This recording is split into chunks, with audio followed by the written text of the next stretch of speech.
olhamos para esse texto, fazendo a reflexão de Jesus em sua caminhada juntamente com a multidão e os seus discípulos,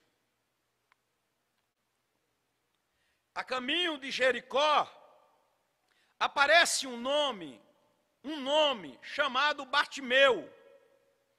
E o escritor coloca como o cego, filho de Timeu, estava sentado junto ao caminho, mendigando.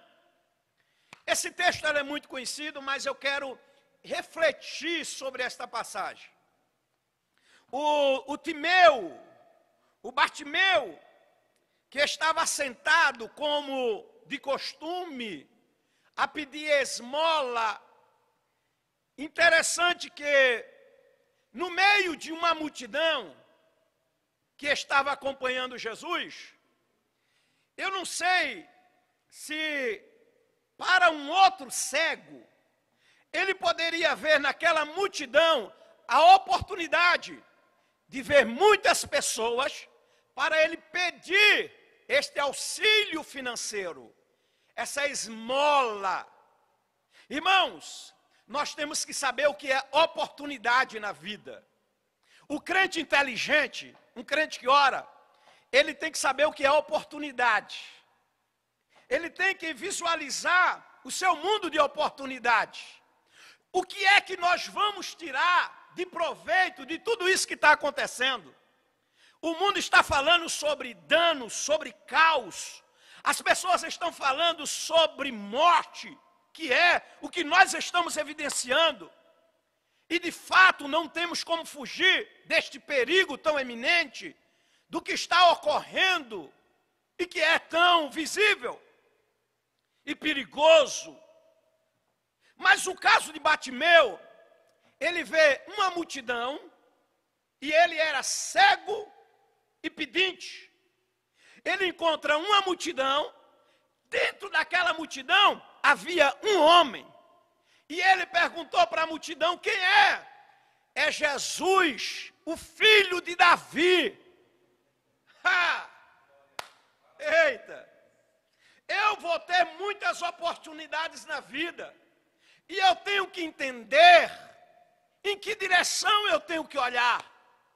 Talvez se existisse outros cegos ali, a Bíblia não diz, o texto também não diz, mas o que esses outros cegos, ele iria pedir? Ele iria ver uma oportunidade, para quê? Para pedir bastante esmola, porque tinha muita gente? Ou ele ia focar em Jesus? Eu pergunto para você que está na sua casa agora. Eu pergunto para você que está na sua casa. Você está olhando para este mundo ou você está olhando para Jesus? Hebreus diz, olhando para Jesus, o autor e consumador da sua fé, da nossa fé. Então, na verdade, aquele cego, esse cego aqui, o Bartimeu, ele poderia só ter olhado para a multidão e deixado Jesus um pouco de lado e ter visto aquela multidão e começado a gritar para cada um: me dá uma esmola, me dá uma esmola, me dá uma esmola. Ei, não fique olhando para a multidão, não fique olhando para o que está, a multidão que está passando. Olhe para quem está no meio da multidão. Olhe para Jesus nesta hora. Em vez de Bartimeu dizer: me dai uma esmola. Não. Ele falou outra coisa. Ele começou a dizer: Jesus, filho de Davi, tem misericórdia de mim. O que você está colocando como foco dentro da sua visão hoje? Qual é a sua visão do estado em que nós estamos? Qual é a sua visão? Como está você? Vamos lá. E ouvindo que era Jesus de Nazaré, começou a clamar, dizendo: Jesus, filho de Davi, tem misericórdia de mim. Bom, aqui começa um negócio que eu quero falar com você. Aqui começa um relacionamento. O que é isso? Ele começou a se relacionar com Jesus e não com a multidão. Ele começa a se relacionar com Jesus. De que forma? Ele focou em Jesus. Quando ele focou em Jesus, ele começou: Jesus, Jesus, Nazareno, filho de Davi. Aleluia. Ele usa uma ponte no diálogo dele. Primeiro, a primeira verdade aqui é o seguinte: ouvindo que era Jesus de Nazaré, começou a clamar, dizendo... Irmãos, presta bem atenção numa coisa. Olha o texto. Ouvindo que era Jesus de quem? De Nazaré. Ou seja, para a multidão que ali estava, era Jesus de Nazaré. Para a multidão que estava com ele, com Jesus, era só Jesus de Nazaré. Mas o cego, ele teve a maior visão. Ele viu o filho de Davi. Ele viu a promessa messiânica. Ele viu a revelação de Isaías. Ele viu a profundidade que a multidão talvez não tivesse vendo. Talvez a multidão não viu o filho de Davi. Ele viu apenas o Jesus de Nazaré, da cidadezinha desprezada.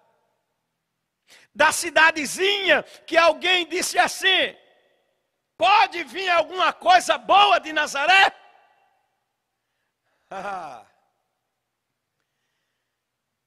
O cego, existe dois tipos de cego.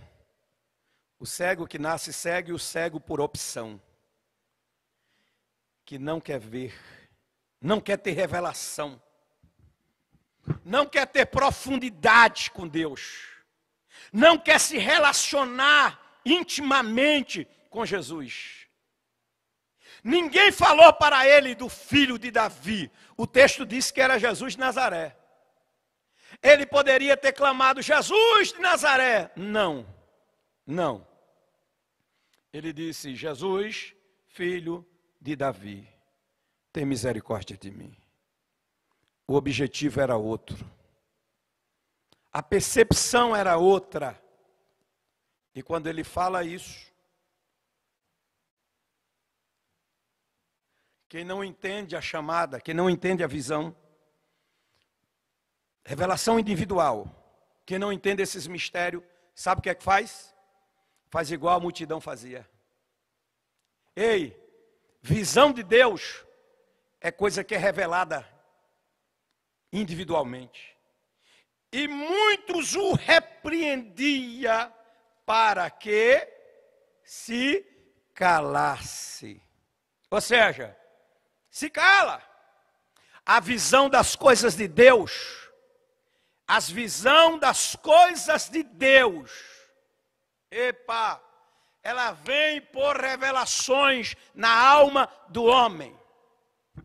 É hoje que as pessoas precisam mudar o foco da sua visão.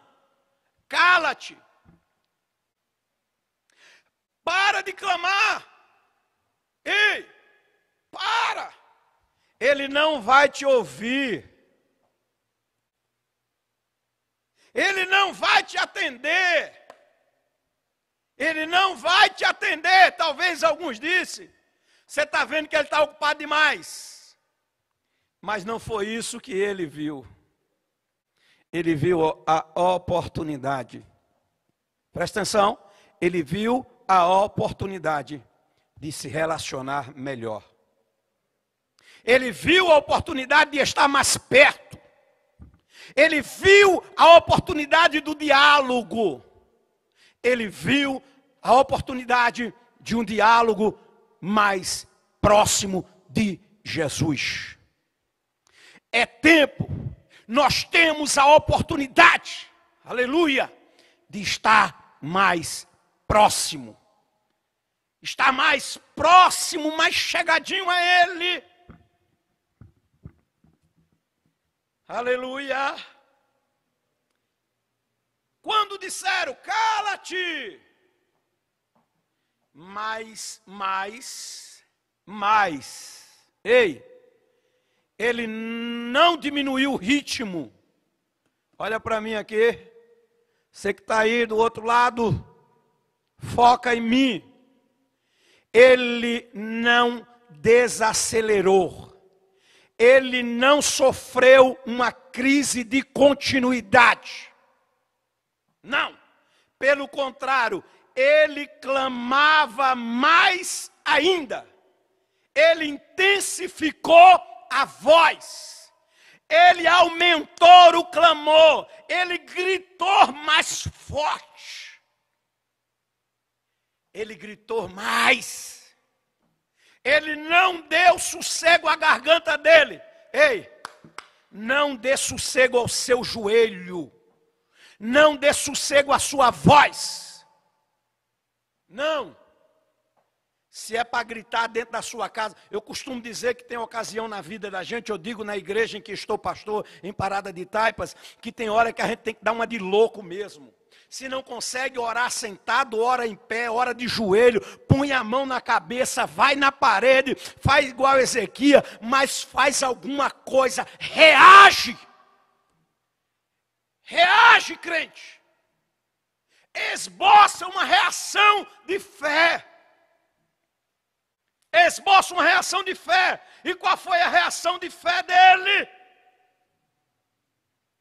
Filho de Davi, tem misericórdia de mim. Ele bateu na tecla, continuou batendo. Filho de Davi, tem misericórdia de mim, tem misericórdia de mim, tem misericórdia de mim. Jesus parando, Jesus parou. Você já imaginou a multidão? Você já imaginou aqueles que disseram assim: cala-te, cala-te, não incomodes, para. Você já imaginou quando Jesus deu uma paradinha? Eu acredito que houve uma expectativa do porquê Jesus parou. Jesus parou para atender alguém. Jesus parou para atender uma pessoa que queria se relacionar com ele. Jesus parou para atender um clamor. Jesus parou para atender o teu clamor nesta noite. Jesus parou para ouvir o que você tem para dizer para ele. Jesus parou para ouvir o que é que aquele cego tinha para dizer para ele. Qual era a conversa que ia ter naquela hora? Qual era o diálogo que ia traçar naquela hora? Qual era?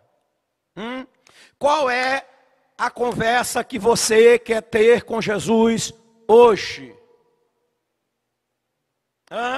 Qual é a conversa que você quer estar querendo ter com ele hoje?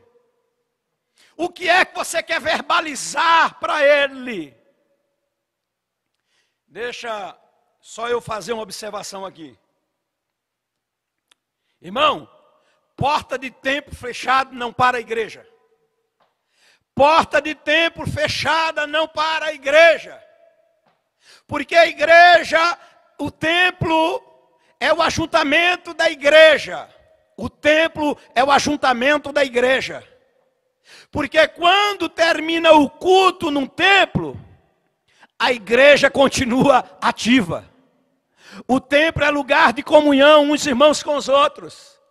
Mas Deus aprovou que nós estamos numa era cibernética, aonde quando bate a saudade, o irmão vai ligando um para o outro, passando mensagem.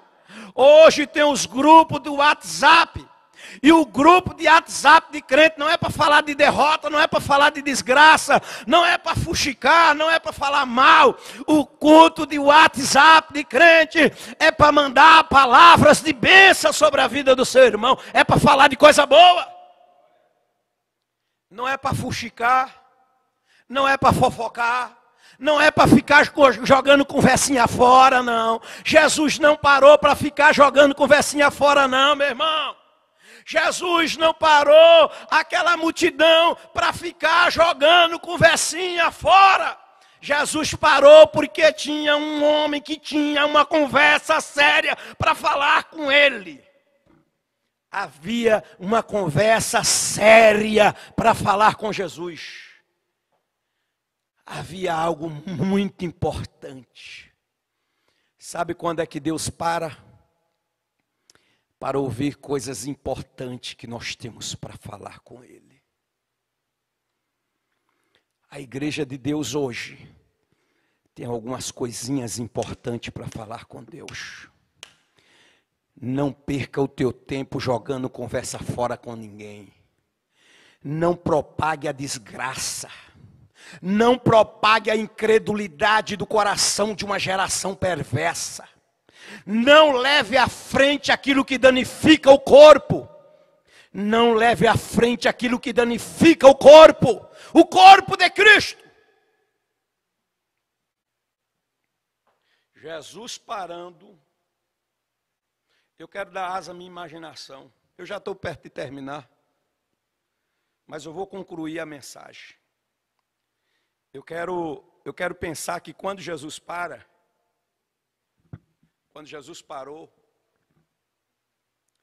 eu acho que 1001 pensamento circulou ali na cabeça dos que estavam. Quando Jesus parou, deixa eu dizer um negócio para você aqui, só uma observação muito importante desse texto. Eu sei que deve ter estudiosos aí que estão me ouvindo. Eu não sei falar muito bem, né? Eu não sei conjugar muito bem o verbo, eu não sou bom pregador, eu sou pastor. Mas eu quero falar um negocinho aqui, muito importante. Deixa eu mostrar para vocês aqui. No versículo, presta atenção, o versículo, eu estou sem óculos aqui, mas no versículo 48, o versículo 48 ele clama, aí o povo diz, cala! Mas ele clamava cada vez mais ainda, mais alto. Filho de Davi, tem misericórdia de mim. Jesus parando, disse que o chamasse. É aqui. Jesus parando, disse que eu chamasse. Sabe por quê? Porque Jesus não estava tão perto dele mais não, irmão. Havia uma distância física. E Jesus já estava muito à frente. Porque se Jesus estivesse pertinho dele, ali, não tinha por que ter mandado chamar. Não tinha por quê. Dele incomodou Jesus. Incomode Jesus no bom sentido. Não pare de gritar por ele. Não pare, clama a mim, responder-te-ei, anunciar-te-ei coisas grandes e firmes. Buscar-me-eis e me acharei quando me buscarem de vosso coração. Romanos 12:12, alegrai-vos na esperança. É hora de esperança, não é hora de incredulidade não, é hora de esperança. Alegrai-vos na esperança, sede paciente na tribulação, porque esta hora vai passar, essa tribulação vai passar, mas você precisa de esperança e persevere na oração. Isaías diz, se não cresce, certamente pereceria. Se você não crê, você perece com os demais. As noites se tornam longas para você. Você não consegue dormir. Está preocupado com uma série de coisas, já não tem paz na alma. Você precisa de paz na sua alma. E quem vai dar paz na sua alma é a oração. é o clamor, é uma relação com Jesus espiritual, intensa e eficaz. Ele diz: manda chamar. Manda chamar. E chamando o cego, dizendo-lhe: tem de bom ânimo, levanta, que ele te chama. Olha aqui, ó, olha o contraste. Olha o contraste. Depois que Jesus parou, foram procurar o cego e disseram: tem bom ânimo, ele está te chamando. Mas você percebeu que antes mandaram ele parar de clamar? Você percebe que às vezes as pessoas dizem: não vai dar certo, vai morrer, vai ter um desastre, vai ter isso, vai ter aquilo, é uma situação, é irreversível, é uma desgraça, ou vai morrer, e todo mundo, e você vai morrer. Ei! Se você clamar, ele vai parar e vai ouvir a gente. Levanta-te, ele te chama, vamos lá, tem bom ânimo, ou seja, te alegra agora, ele está te chamando, vamos lá.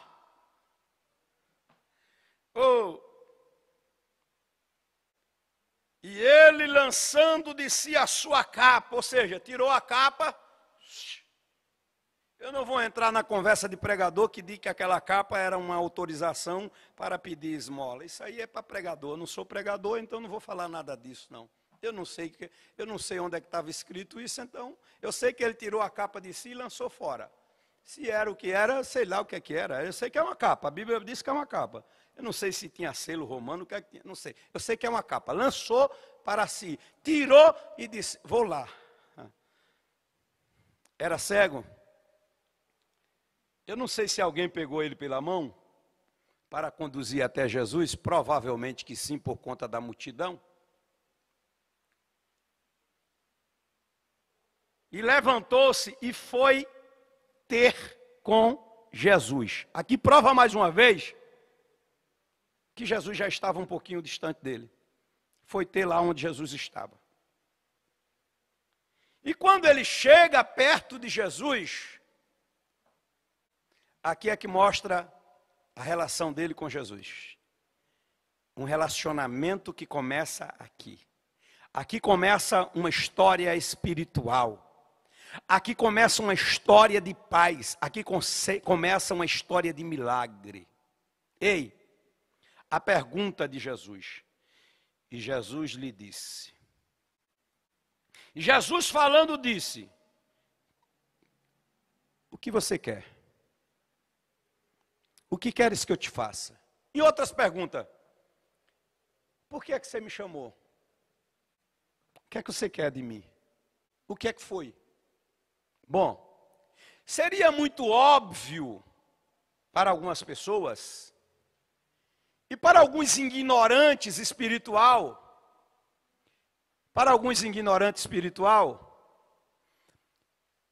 ia dizer assim: mas era muito óbvio.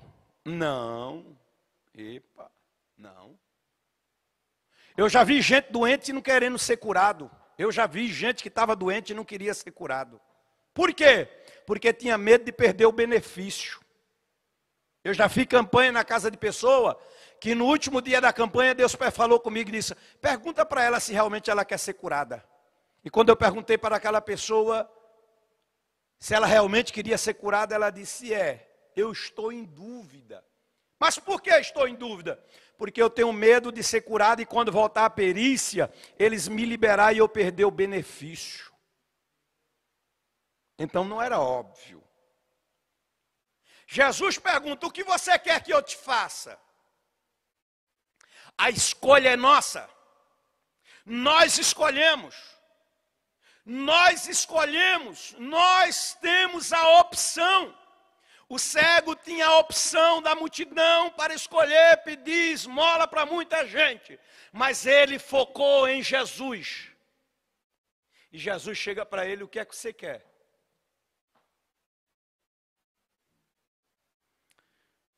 Aleluia. A resposta é simples aqui. que queres que eu te faça?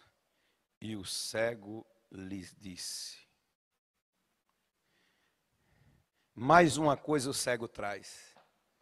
Mestre. Mestre. Ele reconheceu Jesus como mestre. Meu Senhor. Meu mestre, meu Senhor. Eu sou dependente de ti.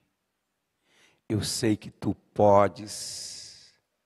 É a oração de Jó. Tudo podes e nenhum dos teus pensamentos pode ser impedido. Eu sei que só uma palavra tua basta. Os discípulos disseram, só uma palavra basta. O centurião falou, só uma palavra basta. Os discípulos disseram, pela tua palavra lançaremos. E ele disse, mestre, mestre. Aleluia, namawe kenerevash. Orekandi aserika sakamash.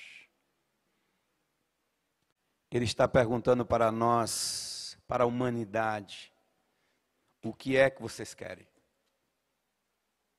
Ele está perguntando para nós, para a igreja, o que é que vocês querem? Fala para mim o que é que vocês querem. O que é que vocês querem, igreja? O que é que você quer? A multidão está aí, ó. As coisas estão acontecendo. As necessidades são perceptíveis. O que é que você quer? Mas estava muito evidente que ali estava um cego. Mas Jesus perguntou para ele, o que é que você quer? Para a multidão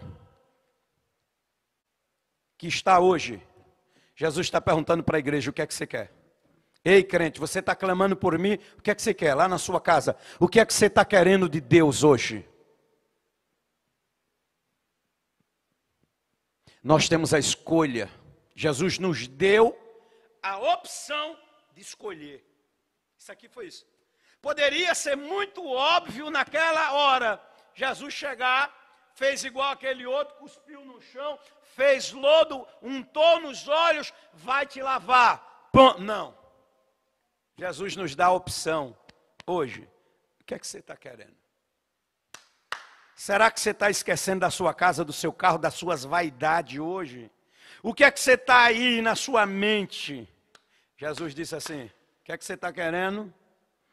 O que é que você está querendo? Resposta sábia.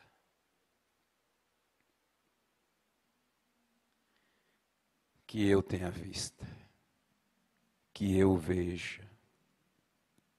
O que é que nós precisamos ver? Tem muita gente que está vendo muitas coisas nos olhos, mas está cego espiritual. Ainda não percebeu que é tempo de clamar a Ele. Jesus lhe disse, vai, a tua fé te salvou. E logo viu e seguiu a Jesus pelo caminho. Para onde ele foi? Seguir a Jesus. Jesus disse, já que você clamou tanto, vamos estar juntos a partir de agora. Deixa as suas vaidades de lado. É tempo de comunhão. Você sabia que mesmo diante da situação, tem gente que é capaz de ignorar as evidências que é necessário estar próximo de Deus e se relacionar mais com Jesus? É hoje. Quero terminar a minha fala neste momento, dizendo o seguinte: Jesus está te dando a opção. Diante da multidão, o que é que você quer? Nós vamos orar.